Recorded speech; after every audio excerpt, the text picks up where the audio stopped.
Welcome back to the Cool Fear channel. I'm your host, Jester the Bat Madrigal, aka the Buff Collector. The information on this channel is intended for adult collectors and not children. And today we are going to be taking a look at the Star Wars Black Series HyperReal Luke Skywalker. If you do enjoy this video, please remember to give it a like, share, comment, and subscribe. Yes, today we are taking a look at an older figure, guys. This is the Black Series HyperReal Luke Skywalker. Now, if you guys don't know what this figure is, what this subline of the Black Series is, well, back in the day, Black Series wanted to be a Mezco, and they didn't want to outsource their 1/12 scale soft good figures to Mezco, so they themselves said, we will do it ourselves.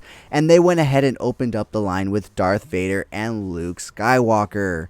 However, that is where the line ended. There was not enough interest in this line because a lot of bad choices were actually made for the stuff in this line, and we will go ahead and take a look at it when we look at this figure in particular. Vader himself is actually a really good figure. In fact, I think I actually have a review of the HyperReal Vader on my channel, just super early in my channel, if I'm not mistaken. I can be mistaken though. I think I got him before I started the channel.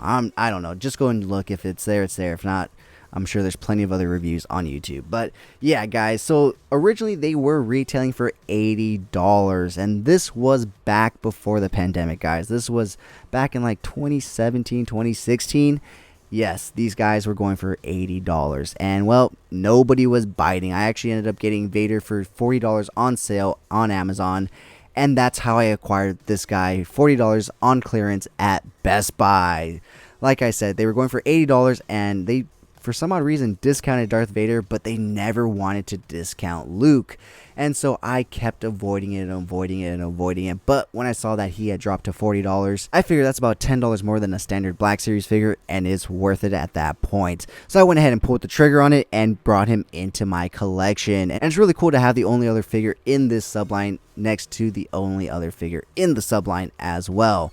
So with that being said, guys, why don't we go ahead and take a look at all the great accessories that he does come with, because like I said, this was Hasbro's attempt at making a Mezco. So they do include an alternate head, a bunch of alternate hands, some great accessories, a base as you can see, and a few other things. So with that being said, let's go ahead and take a look at the alternate head. So this is the head sculpt that he does come in package with, which really isn't that bad of a likeness to Mark Hamill. However, if you look at my what is this left eye right here, it's a little wonky off to the side, and the paint apps are not the greatest. And remember, guys, this guy was retailing for $80 originally, so yeah, you can see why this line failed. But as he comes around, you will see the alternate head that he does come in package with right there, which looks a lot better in my opinion. So he does come with a few different pairs of hands. He comes with a pair of open relax hands right here. He does come with a pair of more open relax hands right here, and you can see why they failed here too. They gave you two of the same hands, but it is what it is. You do get a pair of fisted hands. Wow, Luke Skywalker comes with fisted hands, and a lot of Batman figures from the McFarlane line do not. That says something. So he does come with a right-handed sea grip hand, so that way he can hold his lightsaber.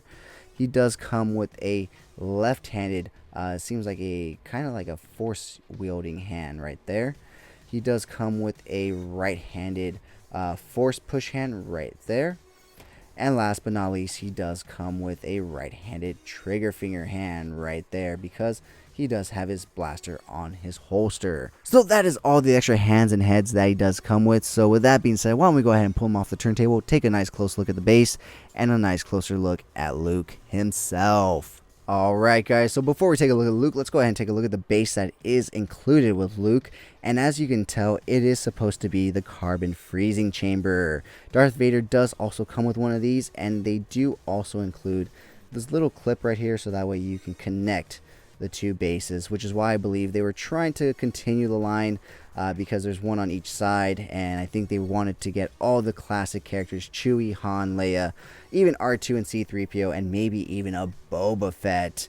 Unfortunately, none of that will ever see the light of day. So you do get a bunch of random peg holes all around it, so you can really pick and choose where you want to peg them in.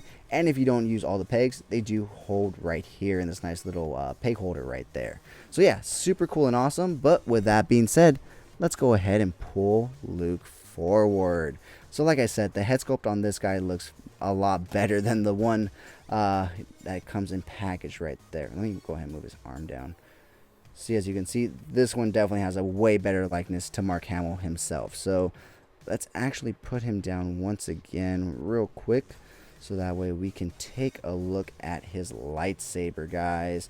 So the blade does come out of the hilt, but it is a very, very tight squeeze or tight fit, and it does take some finessing, and I do have a fear that one of these days it will break. However, taking a look at the lightsaber, it is beautifully done and detailed. I absolutely love it. It is slightly crooked though, so yeah. But other than that, I love the shiny metallic paint on it, the little accent colors, the gold right there, the black lines right there. All in all, a phenomenal lightsaber. And the cool thing is, you see this little clip right here? It does clip into his belt right there. So the last accessory that he does come with is his blaster right here, which he does use in Empire, which is very reminiscent of Han Solo's blaster as well. So as you can see, he has some nice dry brushing, a nice brown handle, silver tip, and of course, like the lightsaber, it's slightly bent, but it still looks phenomenal. So with that being said, now let's go ahead and take a nice close look at Luke himself. And like I said, for being an older head sculpt, this does have a pretty decent likeness to Mark Hamill. As it is nowadays, it's hard for him to get his likeness down, let alone 5-6 years ago. The one thing I will say is this suit, I don't know why they decided to make it this gummy latex plastic kind of material, but they did. His suit wasn't even leather in the movie, but they decided to go with the material to imitate leather in a way. And yeah, I'm definitely afraid that the deterioration rate is going to be really fast for this thing. It is just sticky, gummy. As you can see, everything is just holding to it. Are those crack lines? Holy fuck, this thing already has crack lines. Yep, those are crack lines. So, you gotta be super careful with this guy. Vader's holding up pretty damn well. However, this guy was probably sitting in a warehouse where definitely was not climate controlled. So that's probably what's going on with this guy himself. Now, the really cool thing about the HyperReal line is that the bodies that they did use are fully metal, guys. These guys have full metal underbodies. So they are stiff, they are thick, they are strong. You can tell. So with that being said, why don't we go ahead and take a look at his articulation, because there's not too much to look at in his costume, just a tan latex rubbery suit. So he will look all the way to the right, he will look all the way to the left. He has a really good head tilt right there. He'll look down that far, look up that far. His arms will go out to a T-pose. However, with it being somewhat of a soft good, he will only go forward that far. He will go back that far, and I am done pushing that because I am afraid I am going to get tears. He will hinge in that way with his elbow. Rotation at the wrist. No hinging at the wrist at all. Rotation at the waist right there. Real good ab crunch down. Real good ab crunch back. Taking a look at his legs. They will kick out that far. And then the spandex kind of hinders his movement. He will kick forward that far. He will not kick back at all. He does come with double hinged knees, which allow him to go back that far. And I just heard a pop, and I don't know what the fuck that was. His ankles will go down that far, up that far, and of course, a ball rocker hinge. So, yes, guys, a stiff body, but at least you know the joints are going to last. However, you definitely know that this suit is not going to last.